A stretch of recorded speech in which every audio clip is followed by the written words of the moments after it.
Joy University, best emerging university in South India. For admissions, contact. ఆషాఢ మాసం వచ్చిందంటే చాలు ప్రపంచంలోనే అతి ప్రాచీనమైన రథయాత్ర గురించి కబుర్లు మొదలైపోతాయి. ఆ జగన్నాథుణ్ణి ప్రత్యక్షంగా దర్శించుకొని ఆయన రథంపై ఒక చేయి వేసి ఈ జన్మకు సార్థకత చేసుకునేందుకు లక్షలాది మంది భక్తులు పూరీ క్షేత్రానికి చేరుకుంటారు. ఆషాఢ శుద్ధ విదియ నుంచి అంటే జూలై 7 నుంచి 9 రోజుల పాటు జరిగే ఈ పర్వదినాల్లో వైష్ణవ భక్తుల సంబరాలు, సంతోషం ఆకాశాన్నంటుతాయి. జీవితంలో ఒక్కసారైనా దర్శించుకోవాలని చెప్పే అద్భుత ఆలయాల్లో పూరీ జగన్నాథ ఆలయం ఒకటి.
జ్వరం వస్తే నయమయ్యే వరకు దర్శనాలు పూజలు జరగవు.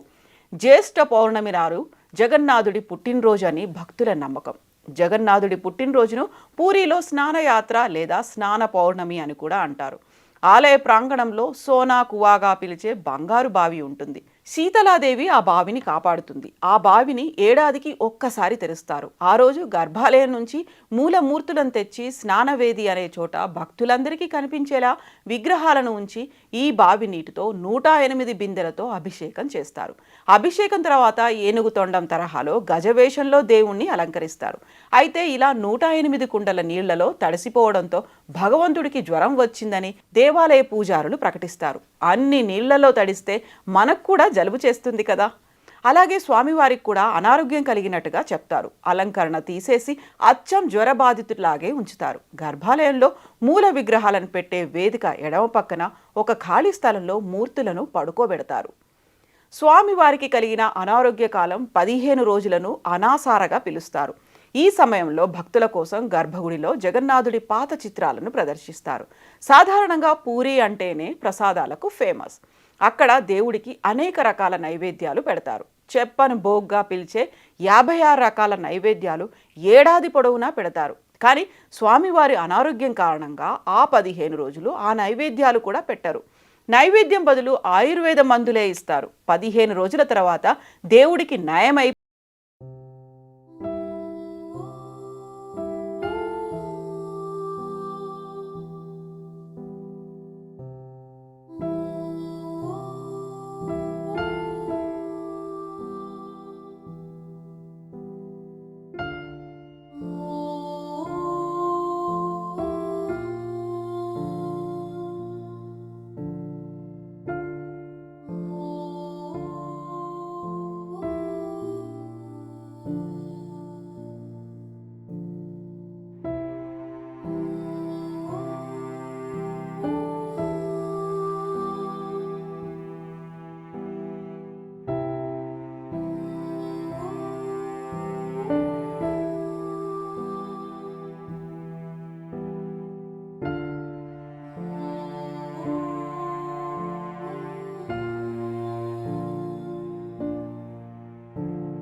భక్తులు స్వామి దర్శనం కాగానే ఆనందంతో పులకించిపోతారు. భక్తి పారవశ్యంతో మైమర్చిపోతారు. ఆ క్షణం అపురూపం. సర్వం జగన్నాథం. రథయాత్రలో విశేషం ఏమంటే గుండీచా ఆలయానికి ఊరేగింపు రాగానే రథం తనంతట తానే ఆగిపోతుంది. దాన్ని ఎవరూ ఆపరు. ఇది కూడా ఎప్పటికీ ఒక మిస్టరీగానే ఉండిపోతుంది. రథయాత్ర నేపథ్యం గురించి రకరకాల కథనాలు ప్రచారంలో ఉన్నాయి. ద్వాపర యుగంలో కంసుడిని వధించడానికి బలరామకృష్ణులు బయలుదేరిన ఘట్టాన్ని పురస్కరించుకొని ఈ యాత్ర జరుపుతారని ఒక కథనం. ద్వారకకు వెళ్లాలన్న సుభద్రాదేవి కోరిక తీర్చే ముచ్చటే ఈ రథయాత్ర అని మరికొందరు చెబుతారు. ఇక గుండీచాదేవి మందిరం విషయానికొస్తే పూరి జగన్నాథ ఆలయాన్ని నిర్మించిన ఇంద్రద్యుమ్న మహారాజు భార్య గుండీచా. ఆవిడ కూడా జగన్నాథ బలభద్రుల కోసం ప్రధాన ఆలయానికి 3 కిలోమీటర్ల దూరంలో ఒక మందిరం నిర్మించింది. అదే గుండీచా ఆలయం. రథయాత్రలో భాగంగా అక్కడికి తీసుకెళ్లిన 3 విగ్రహాలను ఈ గుడిలోని రత్న సింహాసనంపై కూర్చుండబెట్టి గుండీచాదేవి పేరిట ఆతిథ్యమిస్తారు. ఒక రకంగా చెప్పాలంటే గుండీచా మందిరం జగన్నాథుడి అతిథి గృహం అన్నమాట.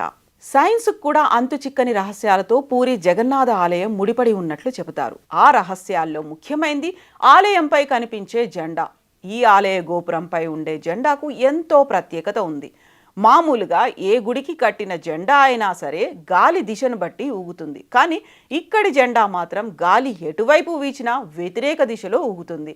జెండాకు సంబంధించి మరో ముఖ్యమైన విషయం ఏంటంటే 45 అంతస్తుల ఎత్తున్న ఈ ఆలయంపైకి నిత్యం పూజ.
విశ్వనాథ్ రథ్ ఆధ్వర్యంలోని ఉన్నత స్థాయి సంఘం తాజాగా సమావేశమై ఆ గదిని తెరవాలని ఆలయ నిర్వహణ కమిటీకి ఏకగ్రీవంగా సిఫార్సు చేసింది.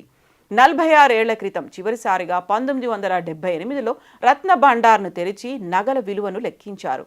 ఒడిశాలో ఇటీవల జరిగిన అసెంబ్లీ ఎన్నికల్లో రత్న భండార్ను తెరవడం ప్రచారాస్త్రంగా మారింది. తాము అధికారంలోకి రాగానే రత్న భండార్ను తెరిపిస్తామని బీజేపీ హామీ ఇచ్చింది. ఎన్నికల ఫలితాల తర్వాత బీజేపీ ప్రభుత్వం ఏర్పడడంతో హామీ అమలు కోసం ప్రభుత్వం ఉన్నత స్థాయి కమిటీని ఏర్పాటు చేసింది. ఈ కమిటీకి ఆలయ ముఖ్య కార్యనిర్వహణ అధికారి కన్వీనర్గా ఉన్నారు. అయితే రథయాత్ర జరుగుతున్నందున కమిటీ అడిగిన తాళం చెవి ఇవ్వడం కుదరదన్నారు. అయితే ఈ నెల 14న రెండో తాళం చెవి ఇవ్వకపోతే తాళం బద్దలు కొట్టైనా రత్న భండార్ను తెరవాలని నిర్ణయించారు. రత్న భండార్ను తెరిచి నగలు లెక్కించి అవసరమైన వాటికి మరమ్మతులు చేయిస్తారు. పురుషోత్తమ క్షేత్రంగా ప్రసిద్ధిగాంచిన పూరీ క్షేత్రానికి శ్రీక్షేత్రం, శంఖక్షేత్రం, నీలాచలం, నీలాద్రి అనే పేర్లు కూడా ఉన్నాయి. పూరి అంటే పూరించేదని అర్థం. భక్తుల కోరికలు తీర్చే దివ్యక్షేత్రం కావడంతో పూరి అనే పేరును జగన్నాథుడి కరుణా కటాక్షానికి పర్యాయపదమైందని భక్తుల విశ్వాసం. అన్ని ఆలయాల్లానే కనిపించిన పూరి ప్రవేశ ద్వారం నుంచి గోపురంపై ఎగిరే జెండా వరకు అణువణువు ప్రత్యేకమైందే, ఊహకందని మిస్టరీనే. ఇలా ఎన్నో ప్రత్యేకతలు, ఎప్పటికీ అంతుచిక్కని రహస్యాలను తనలో దాచుకున్న పూరి జగన్నాథుడి ఆలయం ప్రపంచంలోనే ప్రత్యేకమైంది.